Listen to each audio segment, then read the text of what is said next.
Welcome back to Dr. Supercoach YouTube. You're on with Pig, and I'm continuing my pre-season series in which I get to sit down and chat with some of my favourite Supercoach content creators. Today, I've lit the fire and dragged this man out of the freezer to defrost him. We've got him out of retirement to jump on an episode with me today. Welcome to the podcast, JD.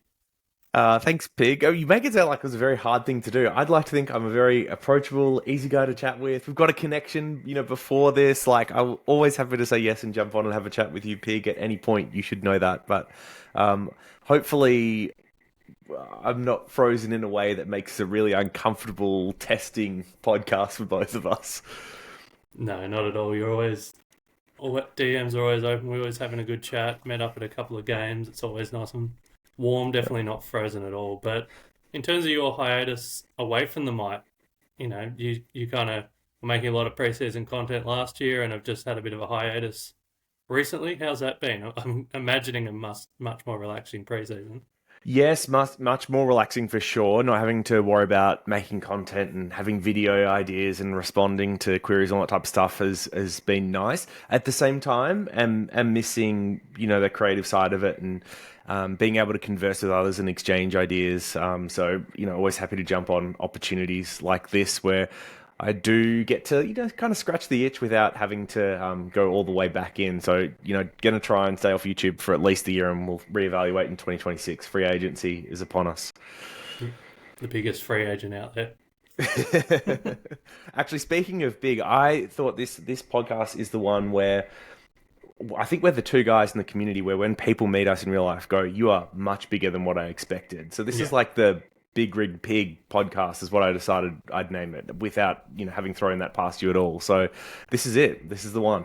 I like it. And me, you and Pistol have met up at games before and some people think Pistol's tall, but compared to us, he's a little boy.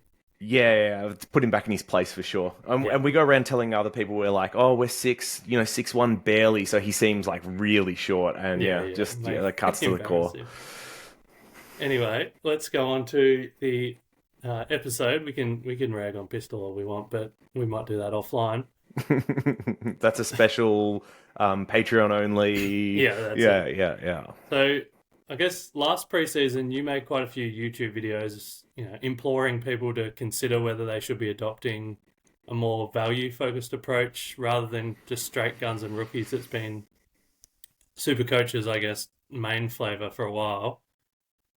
I know you said probably not going the full way of AFL Fantasy because they do have still 11 more trades than Supercoach, but reflecting on that after the season and how it went, where do you stand on that train of thought now in terms of, putting a bit of value in the side and not just every pick being guns and rookies kind of thing? Yeah, definitely. I mean, this is one of the things I'm still reflecting on myself this preseason and listening to others to get their views as well. Having had time to reflect now in the off season how they sit on things. So, even listening to some of the podcasts you've done so far with other people that maybe have a foot in the fantasy space, like Selby and Minimonk, have been really interesting to listen to just to see how they evaluate it as well, one season on. But I think, directionally, everything I said in the last preseason was kind of right. I'm not sure my execution of it personally was necessarily the best over the last year. But I think it's right. We are heading to a more value-based game, especially with the extra trades we've been given. Like the right mix of that and what are the right value points to attack, I think are still interesting. And I'm looking forward to having a couple more seasons where I get to play around with it and really compare the differences to fantasy as to where it breaks and where it doesn't. So, for example, someone like Sardis this year, who could be a really interesting rookie for us, is priced around 190. So like a bit under 40 points, 35 average, something like that. I think in fantasy, he's priced closer to like a 60. So he's like 600K, which is, up there with the equivalent of like a Ollie Hollands or something like that, or a Peatling. And so while we say like, I'll go value based, if you're comparing the formats in that way, well, you wouldn't need to go value like mid-pricer heavy in Supercoach because you're getting those mid-pricer types at a rookie price anyway, which then leads back to maybe you can go more guns and rookies. So while I do think we're heading more towards that value direction, you have to still play each season on its merits and evaluate these players on their own. But I do think the overall trend of where we're heading and what dominant strategies will look like will be more of that fantasy style, or what we attribute to fantasy. And I think even that is interesting, by the way, because while fantasy has been more value based ever since Selby won back in 2017-18, I still think they've been pushing more and more value over that period of time as well. So it's not like they landed at 8 years ago and stayed still. They've actually been getting more and more aggressive slowly each year, fewer and fewer rookies on field. So I think Supercoach will probably go through a process of that as well, where it slowly adapts there over time, over multiple years and iterations, as people, put their toe into the water and go, oh, I actually don't mind hitting a little mid-price. This is a little bit fun. I could do a couple more of these. And then as a community, we get better at identifying, trading with them as well, just the comfort around them. And that'll, I think, all push us in that direction where, we'll head the same way over the next few years, especially if we continue to add in features to the game, where either like trades or the flex, that I think also lend itself to potentially having more of those strategies. I think that's a good summary. And I also, obviously, through these videos, I've been talking to people about the importance of value, but it's nearly kind of round zero and the flex for Supercoach nearly go back in the face and go the other way of that, at least for the rounds, whatever it is, the first 3 rounds where we have the early buys. They then actually go back to best 18, and then with the flex as well, having 23 on field, there's quite an argument or a thought in the community that it'd be great to have guns and rookies for those weeks to be able to kind of get those high peak scores and your crappy rookies drop off. So, but then maybe after that somehow you get mid-price madness, but it doesn't really, like, that would burn too many trades. You wouldn't really ever do that. But I guess, yeah, what do you think about that in terms of, we're agreeing that value is a good way to go, but does those early best 18 rounds in the flex spot maybe swing it slightly back towards guns and rookies as well? Yeah, there's a lot to unpack in there.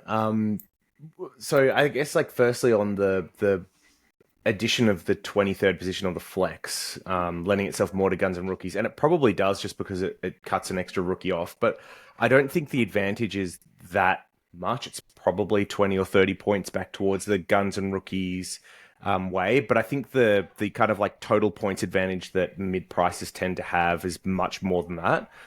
But of course, as you mentioned, it also then layers on the extra rounds we've got early where it's best 18, and that definitely does lend itself back towards guns and rookies as well from everything I've seen. However, over the season-long approach, I still think the more value-based strategies win out, which is what we saw last year, and I predict we'll probably see that again this year, especially with what I see as a pretty good crop of mid-prices across the board. I mean, we know the forwards are stacked. There's lots of guys like in the midfield, and a bit of a spoiler, I think we might touch on a couple more of the defender ones in this episode.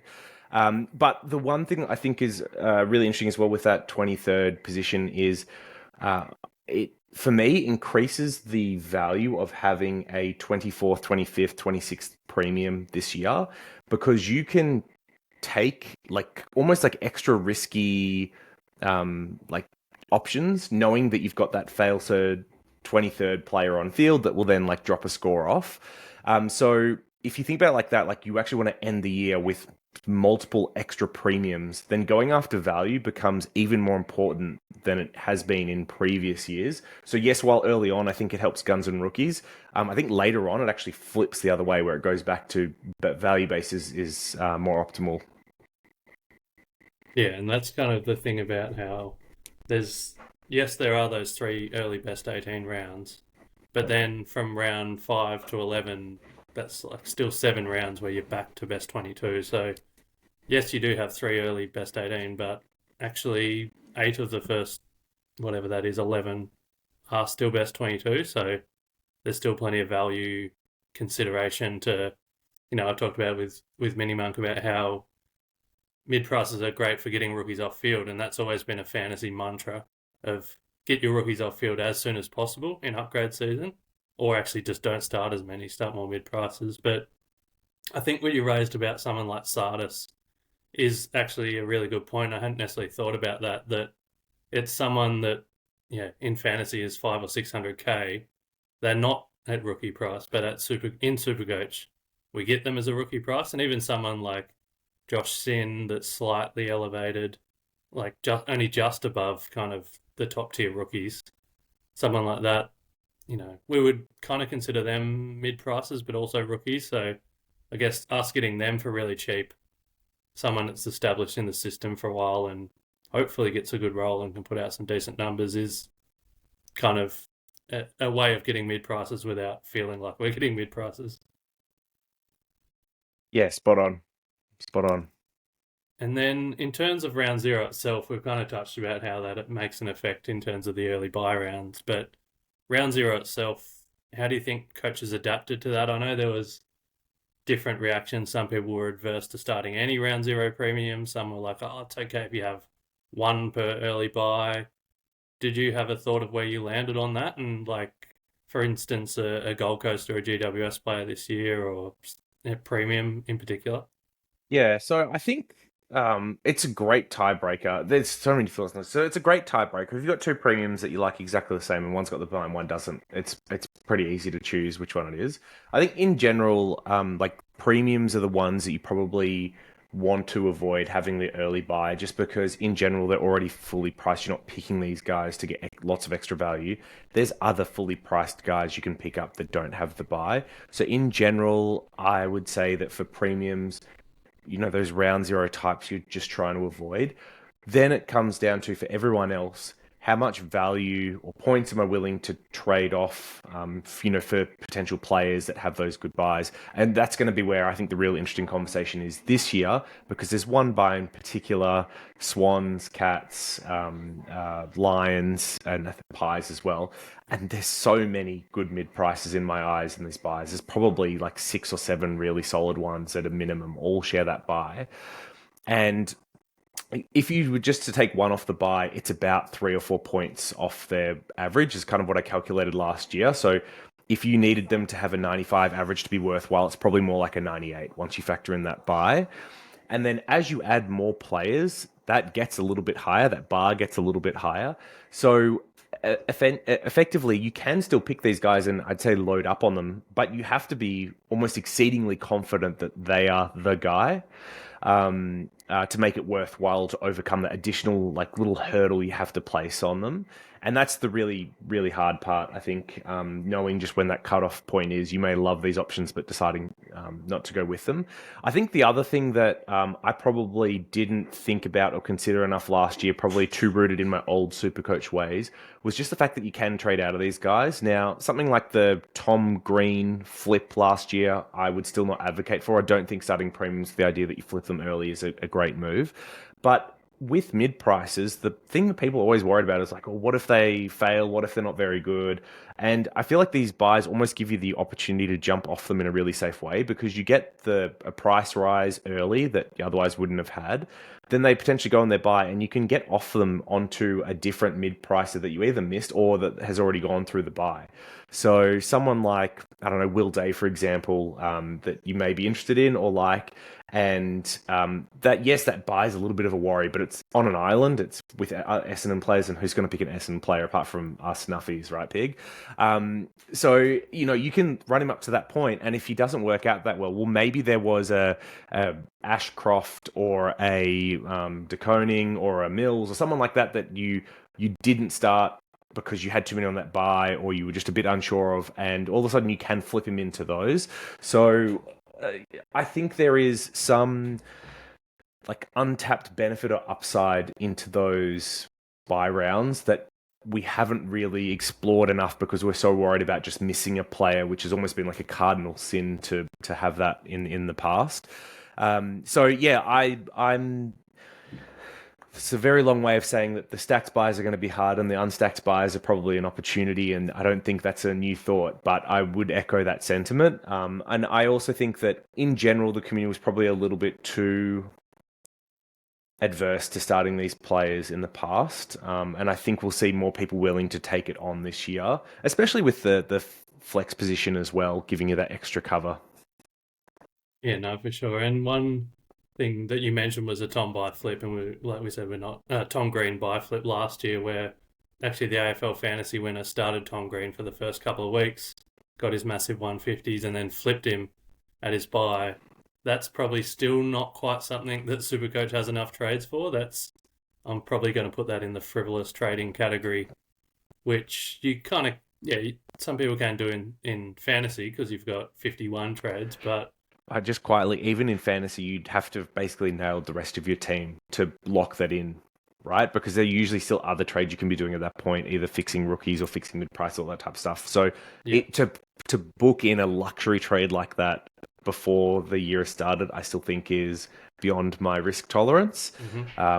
But if you're using it as a potential opportunity to correct players from these buys, I think it's fine. But yeah, the point of that is that those first couple of weeks are correctional trade weeks. You're probably using your two trades and probably a boost every week, like around that round 2 and 3, to make sure you've got all the right rookies, all the right mid prices going up. So yeah, booking in a premium sideways flip probably isn't something you and I would do. But I No, mean, it worked for them last year, but good on them. But yeah, the other thing is just about the, someone like Will Day, where he gets an extra price rise than everyone else that is not on the buy. And then, like you said, you could potentially flip him if he's not working to some of those mid prices that have just come off their buy.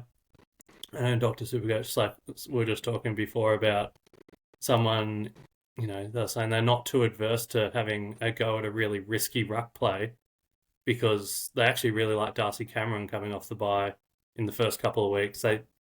That particular person thought he was value, and I said maybe Briggs is in the same boat. I actually think Briggs is a bit of value.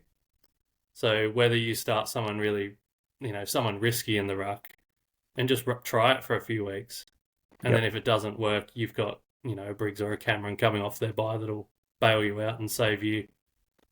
It's getting close to starting to upgrade season, especially the DCAM, or even if it's Meek or someone like that.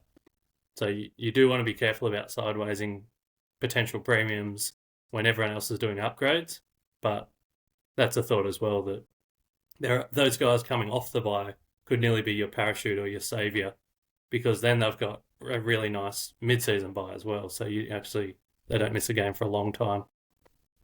Yep. Yeah, exactly. I think there's something to be said for that, and figuring out how you can use these buys as potential opportunities, not just be worried about the downside, which I think is where most of the focus was last year. Yeah, for sure. It's crisis creates opportunity, potentially. Yeah. I mean, Essendon's been, a land of opportunity for 25 years now. Yeah, I haven't seen it come through yet, but Just more crises. yeah. And then in terms of the flex spot, my initial thoughts on the flex spot, just being obsessed with value and trying to, Selby's proposition was that when he was winning fantasy was that every single player, all 30 of your players should be generating cash. And that's how he kind of won fantasy. And as you said, the community in fantasy is actually taking it further than that, and they're even more aggressive. So my thought when the flex spot came in was, oh, sweet, we get an extra cash cow this year. So potentially 31 players making money. Do you have any thoughts about the flex and how to be best used in terms of, I know there were some people that were first thinking, oh, sweet, I can have 3 premium rucks straight off the bat. Any thoughts on how you'll be using the flex, or your first thoughts about it? I think the philosophy of trying to have everyone on your team make money is spot on. And what I was actually reflecting on is I probably used to do this way back when I was just playing League for SuperCoach, and I kind of did it in a different way. And I assume I'm not the only one that did this, right? Because we used to just look at SuperCoach and go, how many keepers have you got on field? And it was like, if you had 12 keepers or whatever, it was good, or 13 keepers was good. And what I used to always try and do was stretch it to like, well, how do I get like 13 or 14 keepers? And inevitably by doing that, you're starting to take out some of the really top price guys and get in the ones that are just a little bit cheaper that you think can be top priced. And so kind of been doing value way back in the day, but just through a very different lens, where it was always about how you find the kind of discounted or just slightly cheaper premiums than it was about getting on the mid prices. And that's probably been the shift. So it's not that we like haven't done it from SuperCoach perspective. We just did it through a very different lens, partly due to like the nature of the trades, right? Like you had to have keepers. It wasn't really a strategy that was available to us because if you had too many of these mid price picks and they failed, you just wouldn't never complete a team. And so you might do well for the first 2/3 of the year, but you get run over in the last 5-6 weeks. Whereas that's just not the case anymore. So in terms of the flex, I mean, I think the big thing for me is what I kind of mentioned before, which is I think it increases the value of having a 24th, 25th, 26th premium. And what I mean by this is, say you've got two guys that you're looping, and it's like a Kerno and whoever of last year, and the player scores on you that you've got looped like a 90 or something like that, which is okay, but it looks like it's going to be one of your lower scores potentially anyway.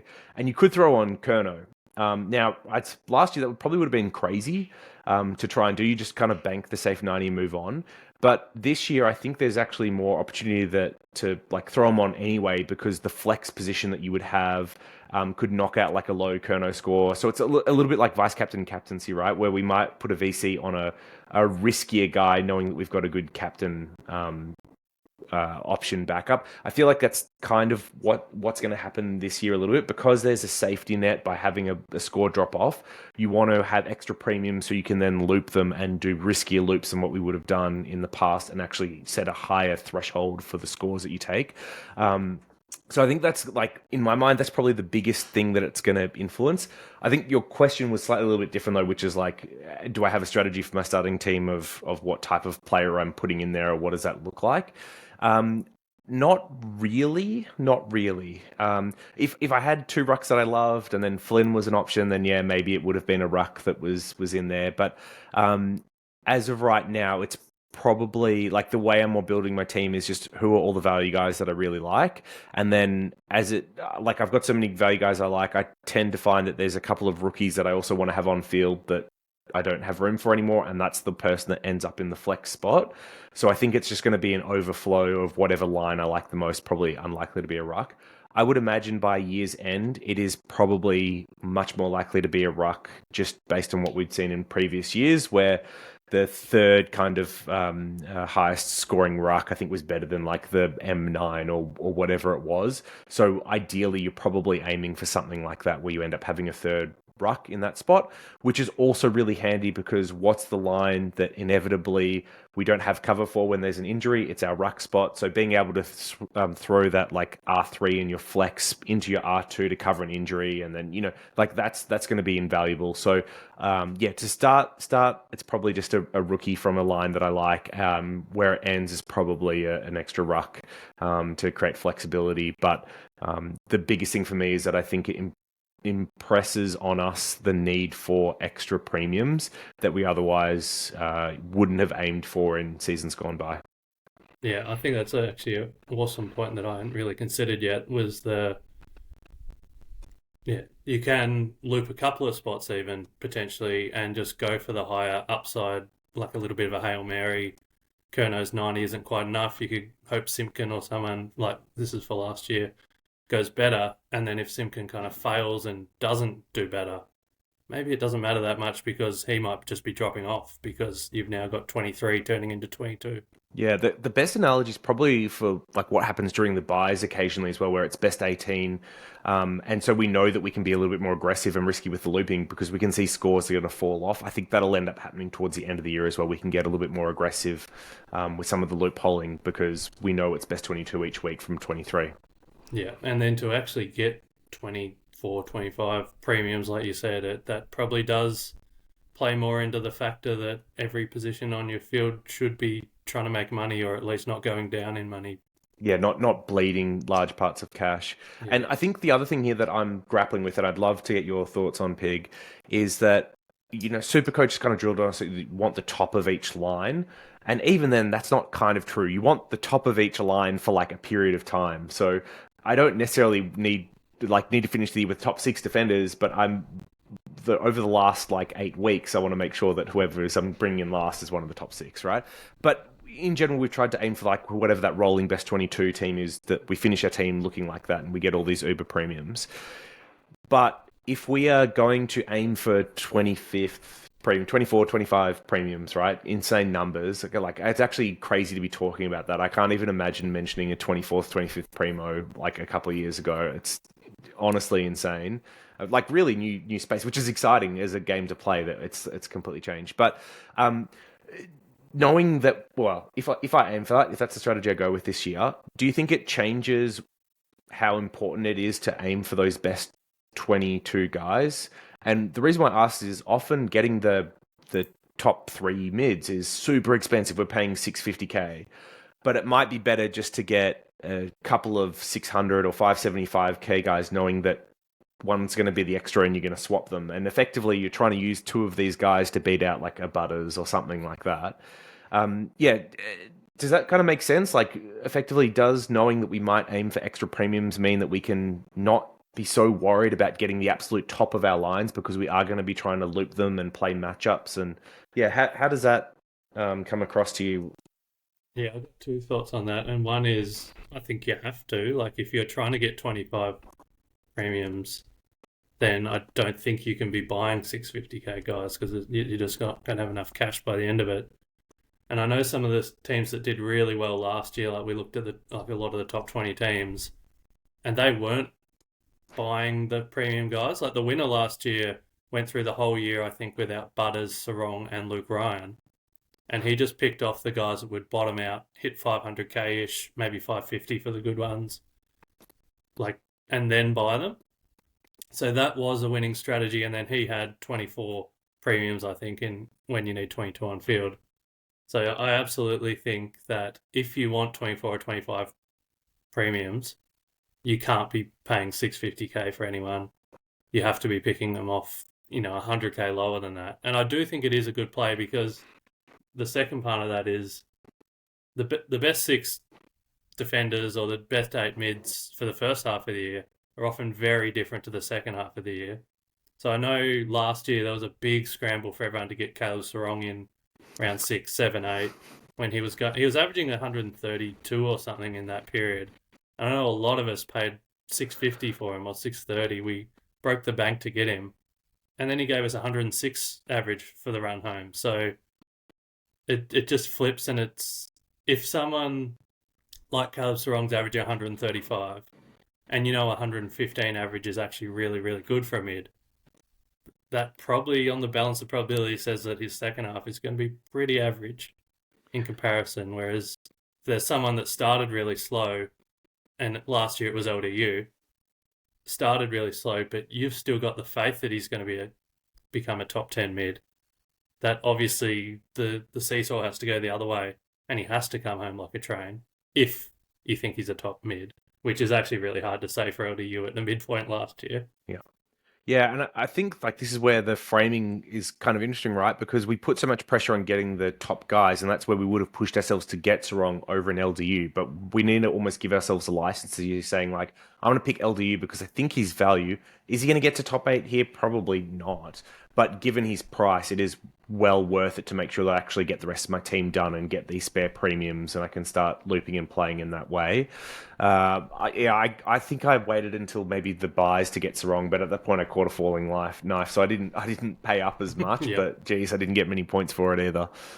And I think when you're talking about, say we don't get Butters, who I do think will be one of the top mids, if let's say you got two middle levels, like let's say it's a Will Day and a Ed Richards, something like that, by the end of the year. And if you're looping those two every week and just picking which one has the better matchup, maybe you're actually able to physically loop them. One of those might play Richmond, one of them might play West Coast the next week. So between the two of them, trying to predict that when their spike scores will be, maybe you could match Butters.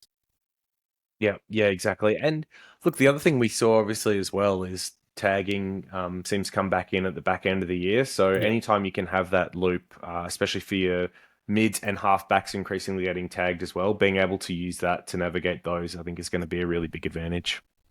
Yeah. I think this was a great chat about the 24th, 25th, 26th and picking off value guys that aren't potentially top of their line, because it is something we got to consider, and it's probably something I hadn't thought too much about yet. And I think it's a great chat. Like, I mean, Jordan Dawson, if you start him this year and he actually becomes the 12th highest averaging mid, that's probably still fine. Yep. And you can just put him on field or VC him when he plays West Coast and put him on the bench when he plays Brisbane or something like that, if you've got enough premiums. Yeah, exactly. Now, so this is a question from our Dr. Supercoach Slack community that they wanted me to ask everyone. What's one player that you really want to start, but you probably don't have the guts to? And is it Dylan Shield? Yeah, is it Dylan Shield? I doubt they asked that at all. No, In I fact, I doubt can that. only imagine how flamed someone would have got from the Slack if they'd asked that question. So this is funny. This kind of leans into the conversation we were talking a little bit about beforehand, which is that I totally think content creators play it a little bit safe with their teams because they are content creators. I know not everyone will say that, but and I probably wouldn't have said that a year ago, but now being on the other side of it where I don't have to show my team or prepare for it weekly, I think I probably was playing a little bit safe with some of my selections, or at least what I'd show, because you put a crazy pod into your team and it gets on YouTube, and then all of the discussion devolves into that, and it just misses the point, right? Like it's Yeah. having a spicy pick isn't what I want to talk about. It's probably everything else. Um, so, is there? So, as of right now, no. I think every crazy pick, I'm comfortable putting in my team. I'd say like looking at my side, there's probably two things that I'm weighing up that I would say are riskier. Like I'd probably have to figure out my courage, do a bit of a gut check for that before round one. So, the first is how many of the buy round I want to take on, especially from one line. There's enough defenders that I could. There's four that I like. I could see myself starting three if they had the right roles. Is that too many? That's probably one where I've been flip flopping. And then as of right now, I like it's only just recently I've had the first player in my side over 600k. I've had a very value-based side with not many rookies on the field, which is like that's normal preseason process anyway, because we haven't seen enough of the rookies to know who's going to be good and whether you can trust their scoring. And there's a lot of optimism around every player at this point, and that'll eventually filter itself down. But even at this point in the preseason, it feels like I've gone. If you're counting classic keepers, there's not enough in here at the moment. And whether or not I want to go that fantasy value based is probably the other thing that I'm weighing up as to how comfortable with that I am. But yeah, players, no, not really. Like a couple of the ones that I like, which I haven't been able to get in at the moment, it's like Ashcroft is probably one, just on that buy, and having some of the other ones in other places. That's probably the one. And then like Windsor, I had at at small points in time, but with the recent injury news, he's back out. So that's it. Otherwise, no, I'm happy to take on almost any risk that isn't Dylan Shield. Yeah. When you're talking about making a team that doesn't have many rookies on field, I made one the other day that I think had two rookies on field, and I thought, well, that's probably going too many mid prices. That's getting probably a little bit too far down that line. Yep. We definitely think there's a balance, but we're not sure what it is just yet. Yeah, I really stretched myself the other week and put a fourth rookie on field for SuperCoach. So I'm still running very light though. Yeah. And that is like we said, that is a fantasy style of rookies off field at ASAP, and a lot of them do well that way. But for our last kind of segment, we were going to we chat about two players. We're going to bring a player each to the table to discuss. And so I'll let you go first. You wanted to bring a St Kilda boy to the table and us have a chat about him? Yes, this comes back into me wanting to learn from others. So I have not come in to spruik someone. I've actually come to learn from you, Pig, about why I should be considering old Nasty Nas in my side. Because Wanganeen-Milera, I love watching, and on the surface, every time I look at him optically, it makes sense as to why he should do better this year. Bonner's gone, which should be more opportunities, more kick-ins. He's getting a little bit older, progressing that natural development, which usually isn't huge upside, but he's at the age where you expect some. And then talk of, Sinclair potentially moving in ways that could help him as well. But then every time I go and look at the data and the stats, I lose interest straight away. So we're desperate for some defender premiums or, little discounted guys that don't have those early buys. Nas is a name that gets me excited, but then I look behind it and I'm not. And I think he's someone that you have been keen on in this preseason. So please convince me to lock him into the side. Well, yeah, you're right. I have been keen on him, but I'm not necessarily here to convince people. I'll just give people the data. They Oh, can just make their keep own it a decisions. little sneaky pod. What's Yeah. his ownership's still under 10%, right? Like he's still a bit of a deep cut. I thought it would rocket after the Sinclair hamstring. I thought everyone was going to flock to him, but it hasn't quite happened.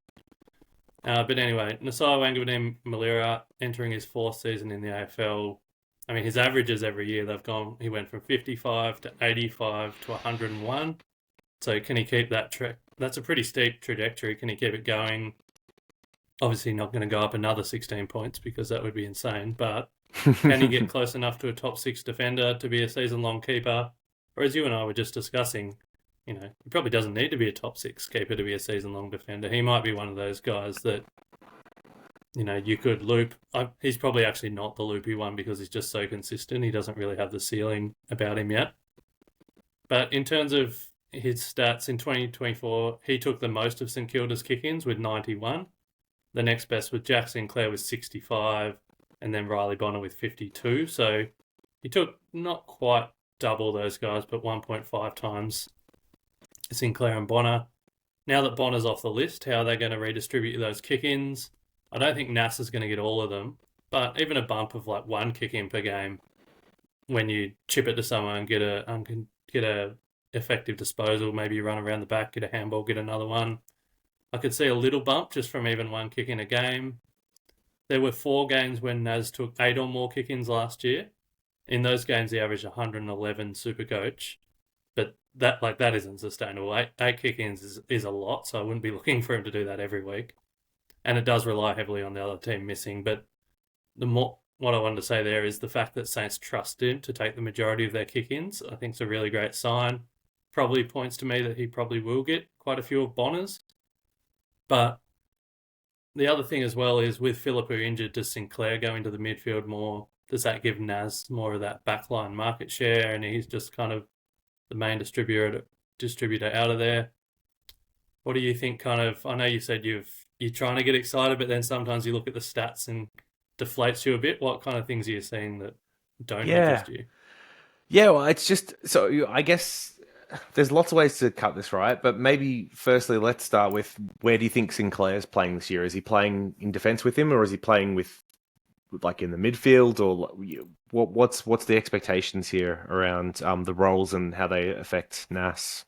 I think Sinclair will be a big effect because when he went back in the second half of the year, his kicking percentage went up, and they were both level the second half of the year. So I'd like to watch that in preseason because I don't really know, to be honest. With Philippou injured, there is the potential that Sinclair goes in there for sure.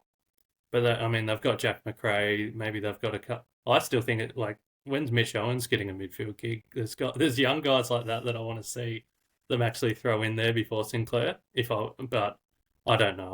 I'm not Ross Lyon. I don't know what they're going to do. So watch it over preseason.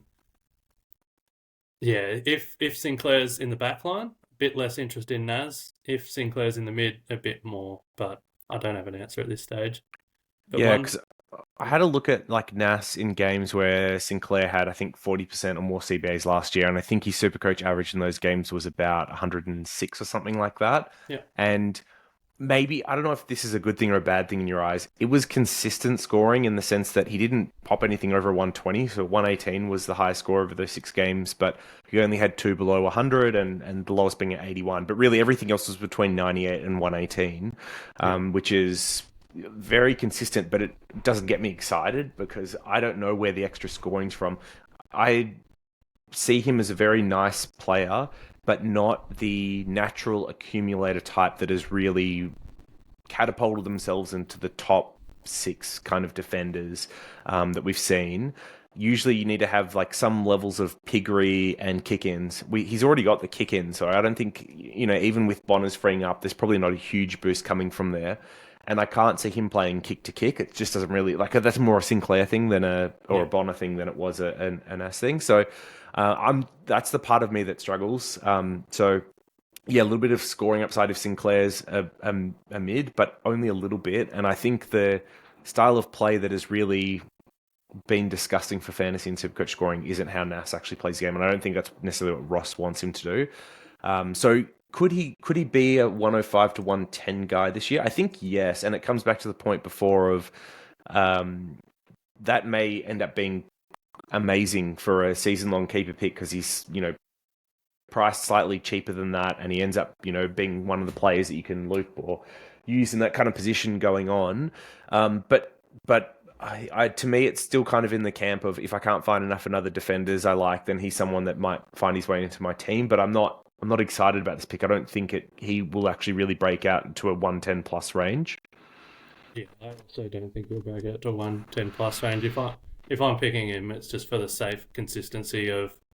I think he could be, like you said, a 106 kind of 107 guy, and that's not top six, but it's pretty close enough, and nice buy, so he covers all the other buys when people are having that off in the mid-season.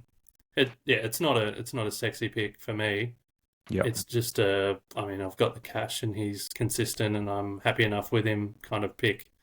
The one thing that did, sometimes you hear things in the media that make your ears perk up, and I don't know if you heard, but on a podcast about a month ago, Bradley Hill was asked about St Kilda's game plan. Mm-hmm. His response was, give the ball to Nas and let him cook. Yeah.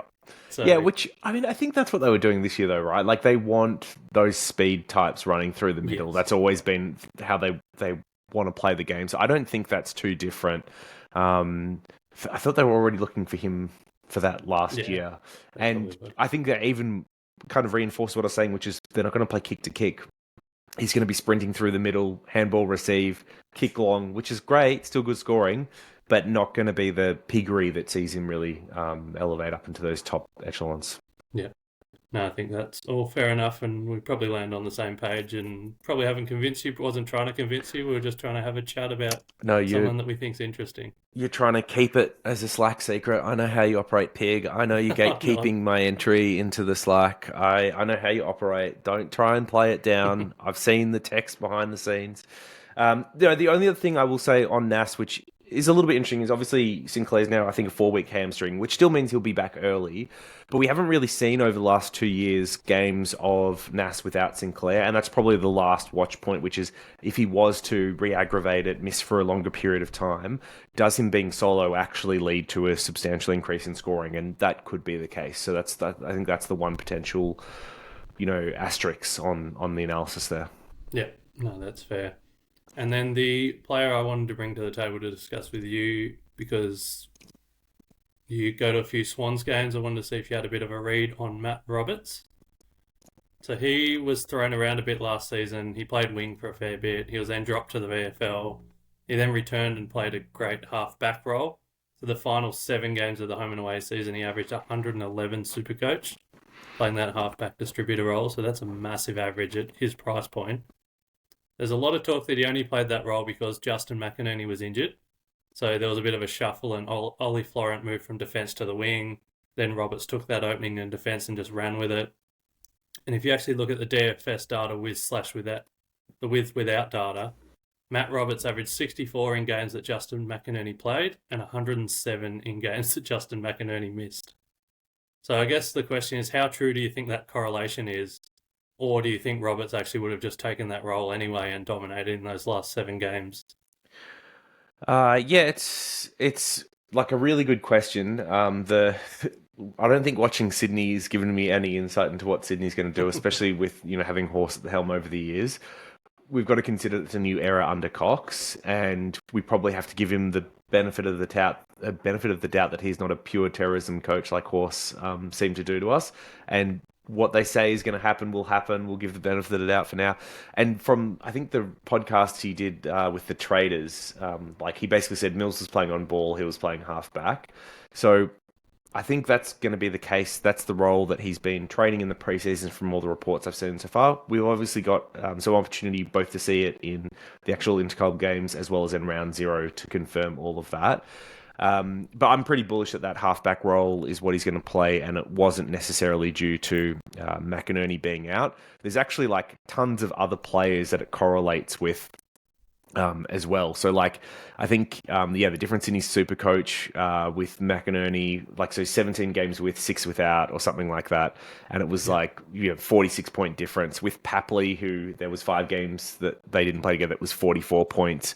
I think it's just sampling on when they missed games. Yeah. Interestingly, Callum Mills in the 7 games that he played with him, he averaged like 1 or 2 Supercoach and then 69 without him. So I think it just all depends on like when the Swans were good, when the Swans were bad. What was happening with Robert's own game in terms of he was subbed out a bunch of times and like was moved around in roles as well. I don't think it's necessarily McInerney that is like the sole piece in that. There was lots of moving pieces in the Swans, and I'm not sure how much emphasis we should put on that, given that I think that it will change now with Cox at the helm. So I think you've kind of made the main point though, which is over the last 6-7 rounds of the year, we saw the role that we're hoping to see this year. It was 111 average, and he's priced at 81, so 30 points below that. Not that I think we'll see 111 out of him, but 30 points below that, and that's because he had at least, 3 vests, as well as a couple of down games, which he led into him getting rested as well. And prior to that, like, he wasn't setting the world on fire, but he's still going at 88 or something like that before they really moved him into that role. So he's one of those guys that's, I think, coming into his 4th year now. Still more progression, both in terms of just playing senior games. He's played relatively few compared to others at this point. Changing coach. So I'm super bullish on this pick, to be honest. I've liked Roberts a lot as an option. Just, we're talking about troublesome buy guys. He's absolutely one, but someone that is really on the top of my watch list for round 0, around what his role looks like and what he can do in it. In games last year when Matt Roberts had at least 4 kick-ins, he averaged 98 Supercoach, and that's probably, I guess, around, like, I can see a world where he averages around that mark pretty comfortably if he has that halfback distributor. I'm not necessarily viewing him as a season-long keeper, but probably as a stepping stone, cash cow to make you some money, keep a rookie off field, and then make it a really easy jump to get up to a defender premium around the buys is probably where I'm viewing him. If he surprises us and goes at that 111, incredible, but I'm not picking him for that. Yeah, this is like one of the picks that I think has troubled Supercoach owners most in the past, me included, is that he's probably got 20 points of upside, but that 20 points of upside doesn't take him to, like, it's just below keeper status still. And so, like, is that okay that we take someone that isn't necessarily making 150k, isn't a keeper, but is still presenting lots of value and means that you're getting points on field where a rookie otherwise might be? And I think that's part of what, as a community, we'll probably still continue to figure out and establish over the coming years. But we saw it with players. I mean, maybe Yo's a bad example because I think he kind of outperformed 20 points. But, like, the thing with Yo is that most people probably would have given a similar point of view in the preseason, which was that he's got 20 points of upside, but he's probably not going to be a keeper. But the nice thing about these guys is there is that small little chance, and if they do end up ticking over to not just 20 points of upside, but they become a keeper as well, and you save a trade, and it's over 150k worth of value, that those have become like real season-defining picks. And I like putting in guys that have that type of upside, even if it's not the most likely scenario. If you start 3 or 4 of those and you hit on one, amazing, as long as the rest are still making cash and providing valuable stepping stones throughout the year. Yeah, and I actually think the 150k made is potentially a bit outdated now that we've got 40 trades. Like, someone like Roberts, even if he only made 80k, I'm not that upset about that because he's doing his job. He's actually giving me good on-field points. Like I said, he keeps a rookie off-field potentially, so that's something that I don't mind. Like, even if it's 80k, but he's, averaging just a flat 90, those still aren't bad scores, and that's where fantasy really does go for these kind of guys, because they would love every single player on their field to be scoring 90s. Well, obviously not the top tier premiums, but yeah, if the mid prices are all scoring 90s, then it means you're not getting those rookie 30s and 40s. Yeah. Yeah, totally. I mean, I think it comes back to try and make everyone's price go up. If your failed picks this year have gone up 70, 80k, and then you have to move them on, I'd say your team's in a pretty good spot because you'll have made a lot of money if that's what your bad picks look like. So, this time, like, if Roberts didn't have the bye, can't imagine moving him from my side at all. But he will be competing for spots. But yeah, definitely the type of pick that I like, just because he has got the evidence on the board that he can score substantially more than what he's priced at, and it sounds like he's going to get that role in the preseason. But yeah, we'll get a chance to see it as well. And this is maybe the downside of round zero, which is I don't think he's that popular as a pick at the moment. But you better believe if he takes 6 kick-ins and scores a 115, he's going to be in almost every team come round one. Yeah, no, that definitely happens. And are you okay with starting Roberts and Mills? And then Yes, yeah. For me, it's whether I cap? start a third one on top of that. Yeah, okay. So you are considering a third. Yes. I mean, Kitty Coleman's ruled himself out now, but Correct. I mean, there's Sam De Koning, but I've heard recently that actually he's probably going to be ruck sharing more with Stanley rather than solo. So maybe I he don't know won't about be an that. option.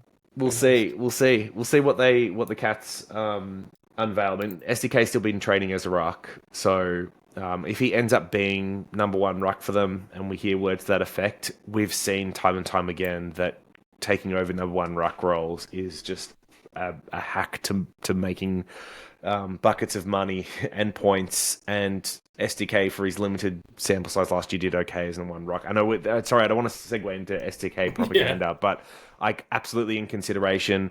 I think even Perryman potentially getting a pretty high CBA clip at a Pies is a potential option there as well. So, and yes, I'm not even looking at Coleman, who I don't think plays round one. There's a fair few options back there. So for me, it's probably can I push to 3? That may mean that I, field a donut for that buy, or I need to put a defender rookie in my flex or one of the other lines to make that happen. Am I cool with doing that? But yeah, kind of different conversation too. Like Roberts, I really like as a pick. Nas, I'm lukewarm on him. I'm not in love. I'm still looking for picks I'm in love with. Yeah, no, that's fair enough. He's not getting a rose yet. Yeah. He's not the super sexy heaps of upside. Maybe he can improve by a few points and just be solid. I love those picks though. I still love those picks, but I'm just I need to, really, really feel that those points are coming. Awesome. Thanks so much for that, JD. Now, where can people find you on Twitter? I was going to ask if you've got any projects going on this preseason, Supercoach wise, but with your hiatus, you might not be doing much. What's the go with you at the moment? Just popping up here and there with people that ask that I like talking to. That's about it. So there's no real projects. Like, you can follow me on Twitter at Jackson Davey. I tweet a combination of memes and sometimes serious stuff. Otherwise, I'm just angling for that Slack invite that Pig keeps stonewalling me on, which is, it's a shame, but that's my project for the year ahead. I reckon you just have to go knock on Pistol's door. He'll let you in. No. He's even worse. JB will save me. Yeah. All right. Thanks so much for your time. I think that was an awesome chat. Loved obviously talking about Nas and Matt Roberts with you, but also the approach to value. And I think you brought up a couple of really good points that I hadn't potentially considered about flex and 24, 25, maybe even 26 premiums, as crazy as it is to say. Yeah, absolutely insane. And yeah, thanks for the chat. Thanks for having me on. Pleasure as always talking to you, Pig. Yeah. Looking forward to seeing you at some games this year and towering over Pistol. Yeah, let's do it. But for everyone watching, don't forget to subscribe, turn your notifications on. We are now a bit over halfway through this series, but there's still plenty more coming.